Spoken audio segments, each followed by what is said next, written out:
Começa agora. Diário Econômico PicPay. Uma análise das principais informações que impactam os mercados, A economia global e do Brasil. Apresentação Marco Caruso. Olá, bom dia. Hoje é terça, 19 de dezembro de 2023 e este é o seu Diário Econômico. A toada positiva desse fim de ano vai perdendo um pouquinho de força em alguns mercados, mas não na Bolsa Americana e nem no dólar fraco pelo mundo. E o nosso Ibov e o nosso Real vão nesse fluxo aí como uma boa economia cíclica. Aliás, como o ano tem sido marcado pelas idas e vindas do juro americano, a correlação negativa do SP 500, a Bolsa Americana, com o dólar ficou bem clara. Bolsa sobe, dólar cai e vice-versa, essa foi a história desse ano. A cesta de moedas contra o dólar, que é conhecida como DXY, por exemplo, está caminhando para fechar seu primeiro ano de queda desde a pandemia. Dólar fraco, portanto. Em parte refletindo essas expectativas de que o Fed vai fazer pelo menos 5 reduções de juros no próximo ano. E isso tem sido interpretado positivamente pelo mercado de ações, já que esses cortes não viriam, pelo menos por enquanto, pelos riscos de recessão, mas sim por uma boa história de descompressão da inflação. A dúvida que resta é por quanto tempo essa correlação inversa vai durar. Basicamente porque a história mostra que essa relação bolsa-dólar, quando se torna muito negativa, a correlação, passa a existir uma tendência de reversão, seja lá por qual gatilho. Vejam, por exemplo, também que a Nasdaq renovou mais uma vez a sua máxima histórica, ou all-time high para os nossos colegas de coletinho sem manga e mocassim lá da Faria Lima. Algo a se monitorar então mais pra frente, porque agora não tem por que estragar a ceia de Natal de ninguém. Falando de Brasil, agora que a gente pode pleitear uma cadeira na OPEP+, já que a gente está produzindo petróleo a rodo, a gente surfa, os nossos mercados surfam a recuperação do preço da commodity, que ontem, por exemplo, subiu 2%. A gente surfa via moeda e também via Petrobras. No final da semana passada, algumas empresas globais de navegação já tinham interrompido as suas viagens pelo Mar Vermelho por causa da ameaça de ataques de rebeldes do Iêmen. E ontem a British Petroleum foi a primeira petroleira a pausar todos os seus embarques por ali.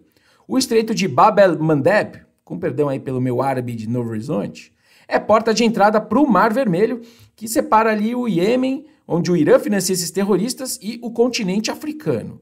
E na outra ponta do mar está o famoso Canal de Suez, que liga com o Mediterrâneo. A gente está falando de uma rota que lida com cerca de 10% do comércio global, 30% de todo o tráfego de navios de container e, portanto, é uma rota vital para as remessas de petróleo bruto. Daí a commodity ter subido.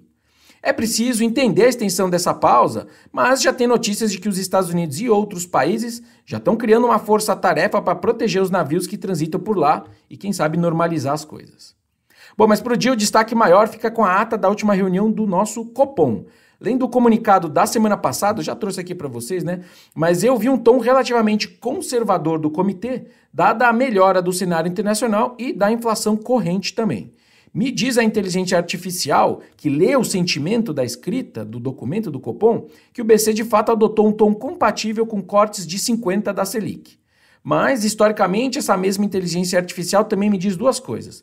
Primeiro, que o tom da ata que sai agora tem melhor poder preditivo sobre os próximos passos do comitê.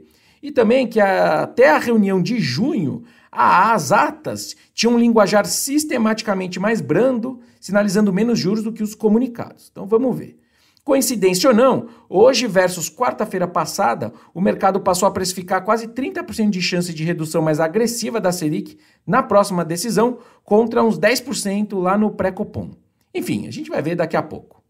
Para terminar, só um pequeno comentário sobre fiscal. A OCDE divulgou um relatório em que ela examina a economia brasileira e uma das sugestões foi a redução do gasto público, seja via uma reforma administrativa, seja via desindexação do orçamento. Não são pontos considerados pelo governo, pelo menos até agora. A avaliação da OCDE é de que uma combinação de política fiscal expansionista, juros ainda altos e menor crescimento coloca a nossa dívida pública em trajetória de alta, como quase todo cenário de economista. Com projeção deles ali de fechar a dívida PIB bruta em 80% em 2024. Mas o cenário base de longo prazo deles até que é relativamente otimista com o fiscal, já que a dívida estabilizaria ali em 90% do PIB lá para 2025, que é o longo prazo deles. Vamos ver. Bom dia, bons negócios e sorte sempre. Você ouviu Diário Econômico PicPay. Uma análise das principais informações que impactam os mercados, a economia global e do Brasil. De segunda a sexta, às 6 da manhã, no Spotify e YouTube.